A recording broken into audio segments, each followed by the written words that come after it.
Hi, I'm Scooter Pie, and I'd like to introduce you to another exciting episode of Good Night with Scooter Pie. Woo! Before we jump into the show, I just wanted to say a few words about the person that I had the pleasure of interviewing recently. She is a Philadelphia, Pennsylvania-based burlesque performer, producer, and teacher. And most importantly, she has possibly the most beautiful hair that I've ever seen in my entire life. Not to be shallow, she's fantastic. So please enjoy this interview with the one and only Dottie Riot. Woo. Here I am with the beautiful and talented Dottie Riot. First, I want to say this is not hyperbole. You have the most beautiful hair I have ever seen on a human being in my entire life. It is what my hair has always aspired to be like. I'm sure you hear that all the time. Hey, I'm not mad. It took me a long time to appreciate this. I used to Really? cut my hair really short because I hated it. So You didn't like being a redhead? it was just like that feminine thing. Like, you have to have long hair to be feminine, and I was just like told that my entire life, and I really resisted it. So I cut it really, really short, and then I've only recently learned to embrace it, and I very much like my long red hair now. Well, I bet it also looked fantastic when it was short. But yeah, totally. I went through many years of having super short hair, but every time I would chop it off, I would see like old pictures of myself with it longer and be like, oh, I want that. Yes, I know that feeling. I got a tattoo on the side of my head, and I totally cried when the barber was shaving it because I was just like, am I actually ready for this? It's gonna take so long to grow back. Like, now it just looks like a cool on purpose hair choice. What do you have a tattoo of on your head? So it's a little, it's kind of grown in, but it's a flower. It's just a rose, a pretty like. Oh my god, I can see it. Oh Yeah. wow. And it just goes behind my ear, and Oh, that's so cool. How much did that hurt? A lot. I got a headache. Was it your most painful tattoo? Before we started recording, audience, we were having a wonderful and interesting discussion about our tattoos and being more fair complected and how cool it is to have them show up. So was the scalp one your most painful tattoo? Yeah, it really was. I've never had a tap out from a tattoo before, but I was just like, I feel sick. I'm gonna throw up. Like, and the guys at the shop were super, super sweet. They gave me like lollipops and were like, yeah, man, it's not fucking easy. Like, they were really sweet about it. And it took about 2.5 hours. And I had a headache just from grinding my teeth so much afterwards. Did it feel like your brain was just like vibrating the whole time? Yes, it did. It's a really so good... how many tattoos do you have altogether right now? I think I have about 24. I have wow. all these on my arm, and then I have my head one, and then on my legs I have like a bunch of creatures and monster things. So which was the first one that you ever got? I got so this is a cover-up, and I don't know. Do you can't even tell? If you're up close, you can, but otherwise, the artist did a really great job. Do you remember that band, Defiance, Ohio? They're like a punk rock folk band. No, I'm not cool. I don't know things. Well, as a dumb, like, college kid, I was like, I really want this tattoo. This band means so much to me. So my first tattoo was a band tattoo. But it was very tiny, and so it was easy to cover up with something much, much bigger. But this was like my first big tattoo. And it was... And how old were you when you got it? 27 is when I really started getting into tattooing. I just kind of made the jump. I was like, fuck it. Like, I can finally afford to do this. And I was with somebody who also was really interested in it. So he would help me travel to like New York and get things done and introduce me to artists. So it was really great. And I love tattoo history, like just as much as like burlesque history. I'm very much a nerd about that stuff. I actually don't know much about your background in burlesque. So how many years have you been doing it for? I got started in burlesque in 2013, and I actually got started in New York, even though I was living in Philadelphia.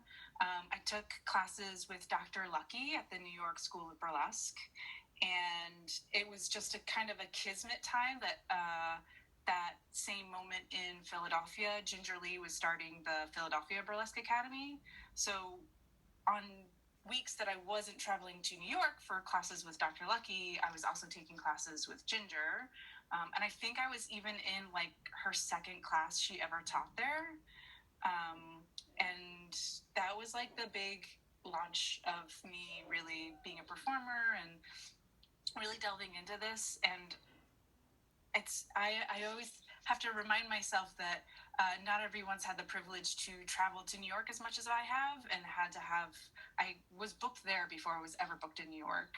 What was your first show? Oh my gosh, I think it was after the New York School of Burlesque. They had their showcase for their students, which was super fun. It was really great. I still talk to all the girls in my class, which is really, really lovely. My first act was a Swamp Thing, and I didn't know what Nerdlesque was at the time, but it was a Swamp Thing act. At the time, Philadelphia did not have as many shows as it does now. I think there's like maybe 1 or 2 shows a week, maybe every other week, and now we're really fortunate to have shows almost every night of the week, which is great. And now you co-produce a show with Ginger Lee called Launchpad Burlesque. Will you tell me a little bit about that? Yeah. So, surprise or not, Ginger Lee is my mentor. And after about 4 or 5 years of working together in that capacity, we kind of saw this need in the community for a workshop show. And she works for the Academy, and I always was really, really appreciative of the educational part of burlesque and how far it's taken me. So I wanted to kind of extend that in this new platform. So Ginger and I combined forces to create Launchpad, which is a show where new acts take flight and rare acts spread their wings. So it's we have 4 local artists that do brand new acts or acts that they've done maybe 2 or 3 times that they want to have more stage time with to work on things. And then we have 2 headliners, 1 local headliner and then 1 out of town headliner that will also kind of bring new work or works that they are staples in their repertoire that they think are a little innovative or have something to share to the Philadelphia community. And those 2 headliners will give written feedback privately. It's not a part of the show. It's, just an extra perk. And it'll be commentary on, was it evocative? Was there like a story? How did they use their costumes? And how were the burlesque elements? It's not an attempt to tell people what to do. It's really just to give them positive feedback, which I think is really hard to get in burlesque because we're such independent artists. But I really loved Judith Stein. She was here last year, 2 years ago, 3 years ago maybe, for Burlesque and Beyond, and she was just such a gem. She is just so funny and so warm in her history. She used to be a stripper who traveled to Guam and other foreign places, and her stories about, getting money out of people and hustling and the shows that she did, and her realizing that she wasn't going to be the sexiest girl in the room, but she was going to be the funniest. And like, she learned what her best assets were, and she still is fucking funny. She's really great to be around and really generous with her time. I loved meeting her and spending time with her. She's my favorite, if I can have a favorite. That's so great. So speaking of legends, I got to meet someone that I consider a legend. There's a book that I've read a million times, and you probably have too. It's called Strip City, and it's written by the amazing Lily Barana. And this was written in the 90s, and she goes to the Burlesque Hall of Fame when it was in its original location in Helendale, California. And she goes to one of the earlier Exotic Worlds competitions, and there she meets a performer named Pillow. And I got to read an interview with Pillow, know all about her whole life story. And I've read this book so many times. And then I got to perform in Burlesque and Beyond, which I'm going to ask you about in a second. And the legend that you had there, was it last year? Was it 2019? 2018? I have no track of time anymore. It was within the last year or so, and it was really exciting for me to get to do a show with her. And I was a little bit starstruck because I just, had been reading her story for so many years. So, what is Burlesque and Beyond? Oh, I love that you had that special connection. That means the world to me. So Burlesque and Beyond is the burlesque baby of Scott Johnston, who is part of the Peekaboo Review and has been in burlesque for, oh my gosh, I would say 20, 21, 22 years. And he has been doing Burlesque and Beyond, which he calls America's first and only free late night cabaret celebration.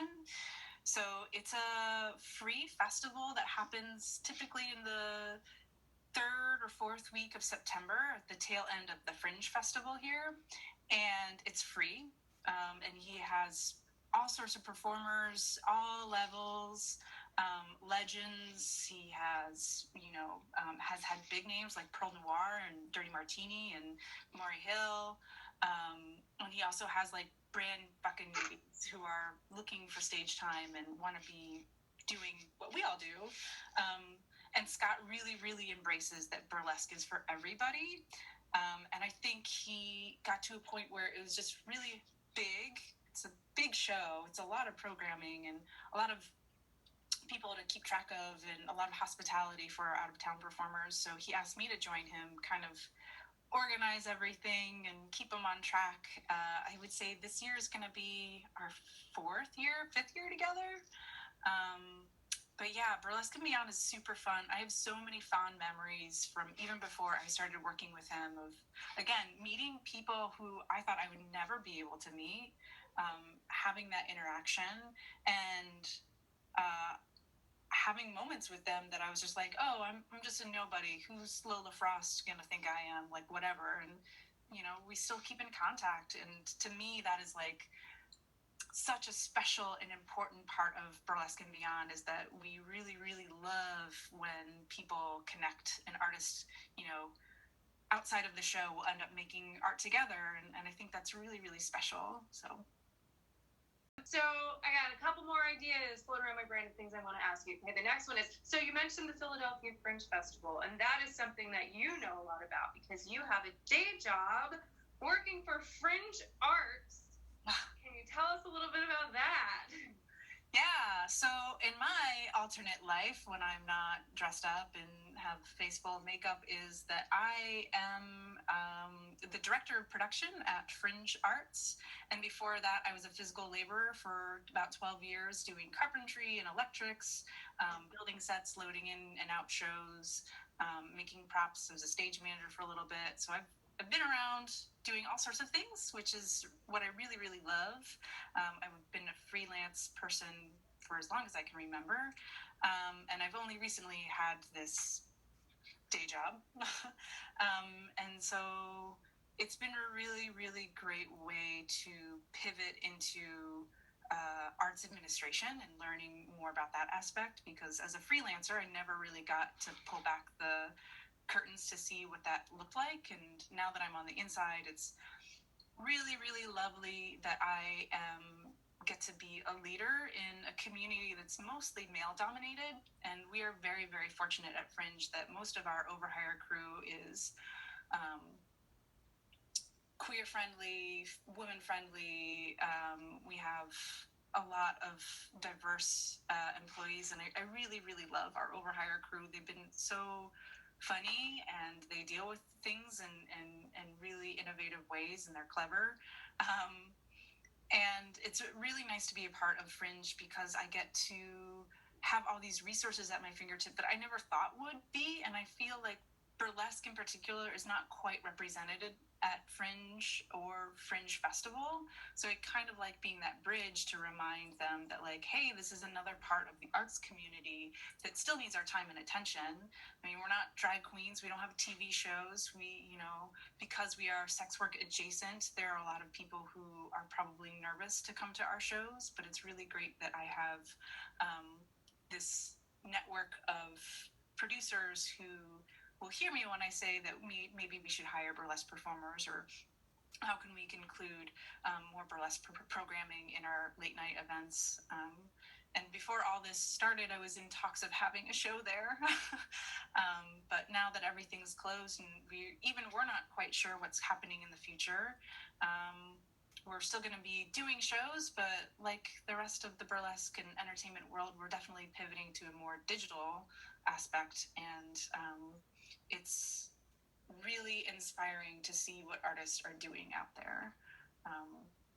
We just had a really big, giant show that was full of magic and childlike wonder, and the show was going to be this full-scale, like, immersive show, and they quickly pivoted to being like, we're just going to do it on Zoom, and we're going to do all these magic tricks, and we're going to hack Zoom and do all these, like, background things. So yeah, if you're interested in that, check out Elephant Room. That's going to be a really big show this fall. I am originally from the suburbs of Detroit, and I left right as the automotive collapse happened. And my family was like, come back to Michigan. It's totally safe here. And I was like, no, I'm running away to Philadelphia with my awful boyfriend. And I had an apprenticeship, and I didn't know what I wanted to do, but I loved building. I love building sets. I really, really love building props. One of my very first prop assignments was to build a robot. So that was like really fun. I love the collaborative spirit of theater, and I think burlesque has a lot of that also reflected in it.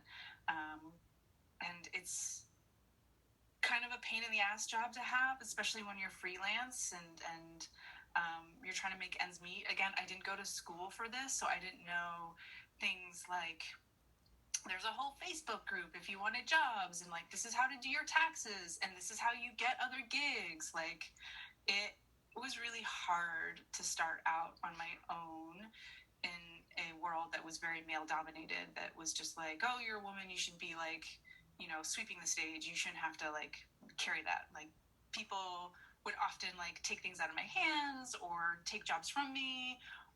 And it wasn't a positive experience at first, but I didn't have any other options really. I worked at a coffee shop for a little bit, and I just had not the best customer service.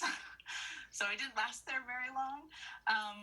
But yeah, I like that, you know, theater technicians, they figure out how to make all this shit work. They know how to make magic happen, and that was one of my favorite parts about that job. And I miss making and building and being on a team, and at the end of the day being like, look at this awesome thing that we made. That sounds like an amazing job, and it's really inspiring that you didn't have like a technical background for it. You just were like, I'm moving to Philly, I like theater, I want to do stuff, and you made it happen. So you heard it here, folks. You don't have to get some like fancy theater degree to like really make a career in the arts. You just have to do it.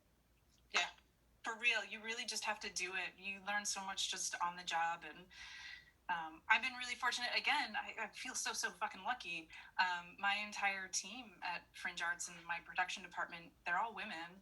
Like that's so rare. We're the only company in the city that has an all-female production team. And it's really awesome the way that we work together, and you know, it's really great that these women are joining me in these leadership roles of being like, yeah, it's totally possible. Like we'll teach you, like young women, if you want to be in this world, like don't be intimidated by those asshole dudes who, you know, take shit out of your hands or tell you that you can't do it. You totally can fucking do it.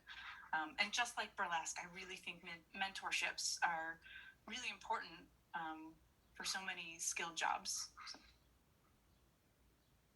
I forget, did I already ask you about teaching burlesque?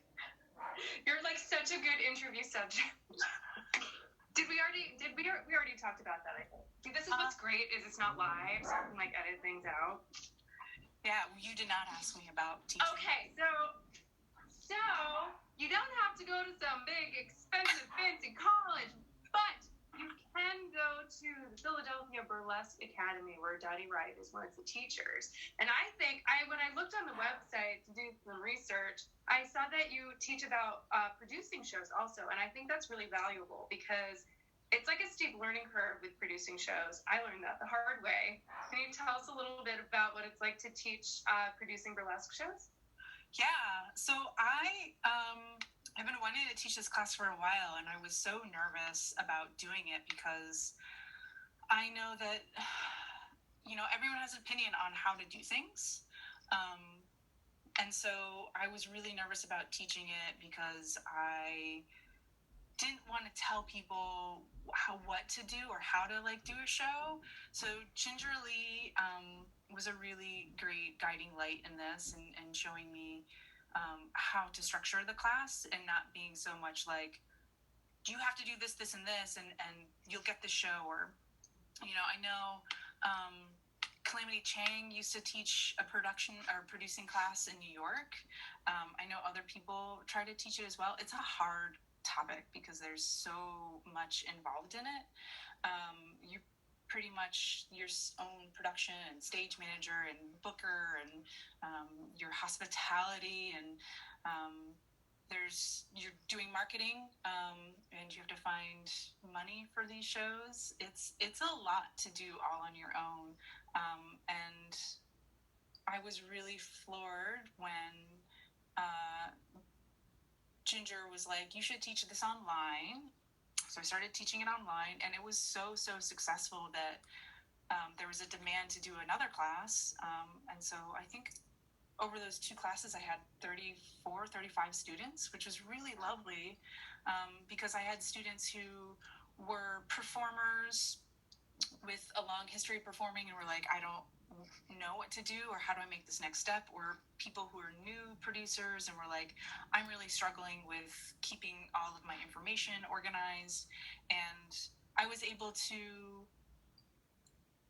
present them with some information and be like, here are some tools. I called it kind of like a toolkit class, where I was just like, here are outlines of your timeline for when you post things and when you're marketing things, and if you have an out of town performer, this is the things that you should do for them. And I have learned all these things from awful, embarrassing mistakes, and I've again had some really wonderful teachers to be like, that wasn't a really good move. You should probably do this instead. And it has made me a much better producer. And I think the best bit of advice I ever got was actually from Scott Johnston. And he told me and Liberty Rose this when we first wanted to start the Philadelphia Burlesque Festival. We were going around and meeting all of the quote unquote long-time burlesque performers in Philadelphia, being like, what do you think about this? And he's just like, yeah, you can do it, but don't expect to make any money. You guys should really be doing this for the community, because the show and the community you're building is really going to be the big payoff.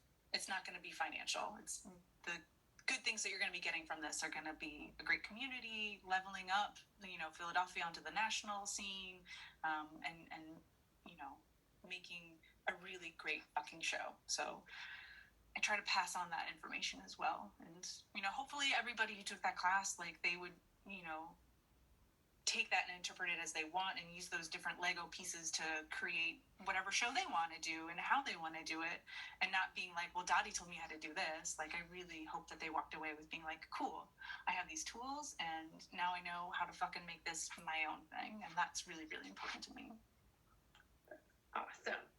What is a common mistake that first-time producers make? Oh, I don't know about other people, but my first mistake was thinking that people are just gonna take care of themselves. And I mean that in the sense that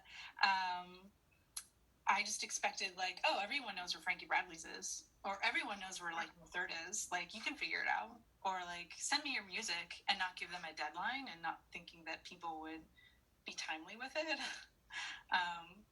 And so, yeah, I think being a new producer, you just assume that everybody knows what you know, and that's so not the case.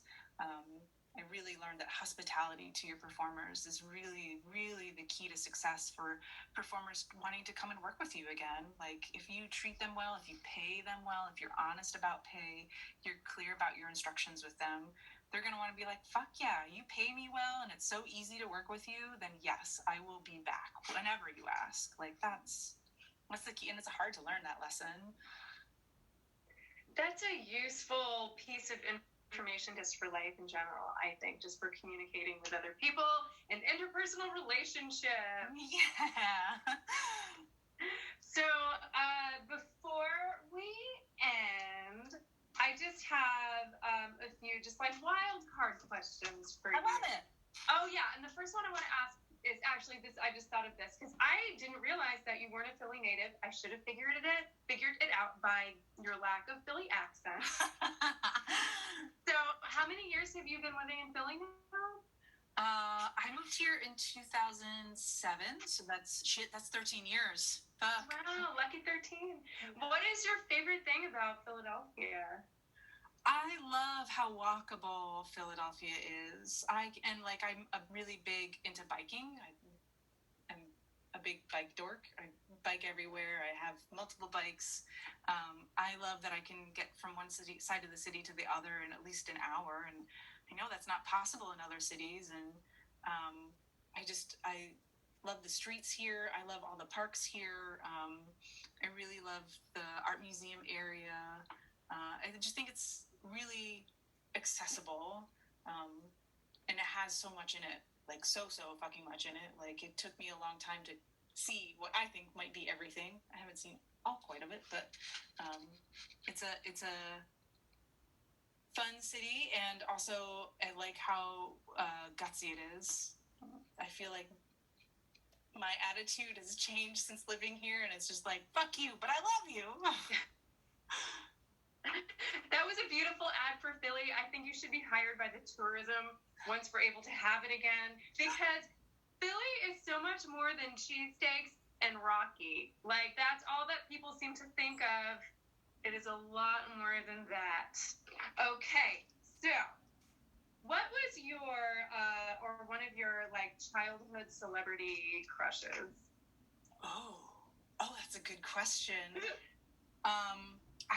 That's so funny you say that.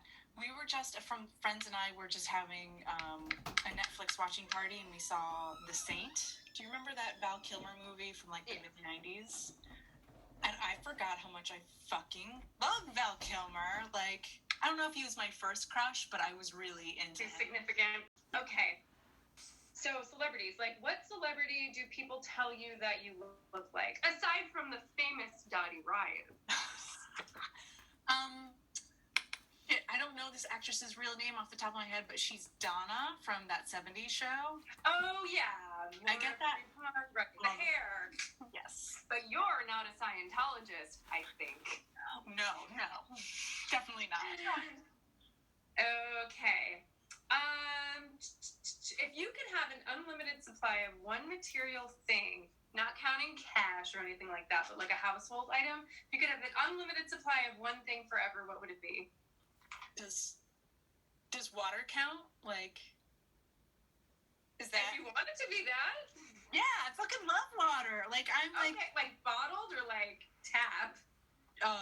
Seltzer, preferably. Oh, yes, girl. Yes. I'm a total hydro homie. What up? But yeah, I love swimming. I prefer drinking water. Like, yeah, I'm all... Are you a Pisces? Hell yeah, I'm a Pisces. How'd you know? You are? Yeah. Because you loved water. Yeah. Oh my gosh, my boyfriend, he jokingly says that I'm a sad, watery Pisces, and it's so true. This one's kind of a thinker, but if you can think of it, what would the title of your memoir be if you were going to write one right now? Right now. It has to be about my life, right? Yes. Oh gosh, a title for that. That one might be too hard to like think of right away. I want to say something like really ridiculous, like My Angry Life as a Beauty Femme. Like, Your angry life as what? As like a secret beauty femme. Oh. Like, I've always loved like old timey glamour, and I've always liked feminine things. But I grew up in a family with 4 older brothers and pretty much lived in the countryside, so that was like not okay.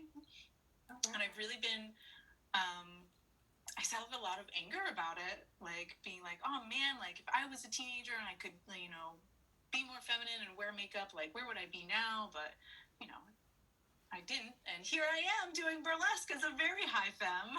Yes. We get to be as adults like the kids we never got to get to be, which is amazing. Yes, that's what. And the last question. Oh, 2 more questions. One is, this is good for quarantine time. So could you recommend a movie, TV show, or book that you have recently enjoyed?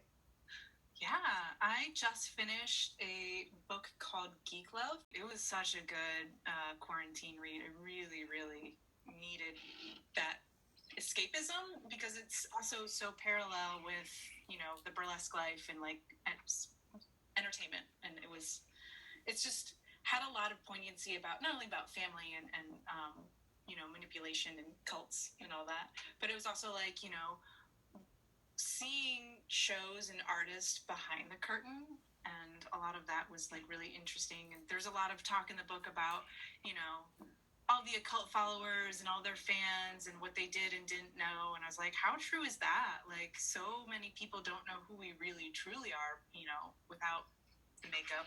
Like, people often don't recognize me when I'm not in makeup and hair. What do you want to be remembered for?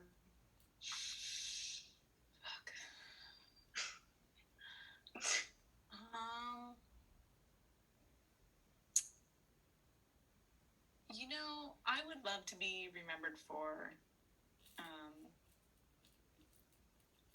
want to say compassion, but I know there's some people out there that wouldn't agree with that, and that's totally fine. None of us are angels. I think I want to be remembered for encouraging artists and, you know, empowering them. I think that's probably the right answer. Beautiful. Well, thank you so much, Dottie Riot, for being on Good Night with Scooter Pie. Where can we find you online? So I'm on Instagram mostly at Dottie.Riot. I'm also really crappy at using Twitter, same handle, Dottie Riot. And then I just joined TikTok, where you can find all of like my silly hair stuff that I'm really into. I'm doing hashtag 100 Days of Hair. And right now I'm on, I think, day 9. So we'll see how far I get into that 100. Thank you for joining me for this exciting episode of Good Night with Scooter Pie. I hope you have a good night and see you next time.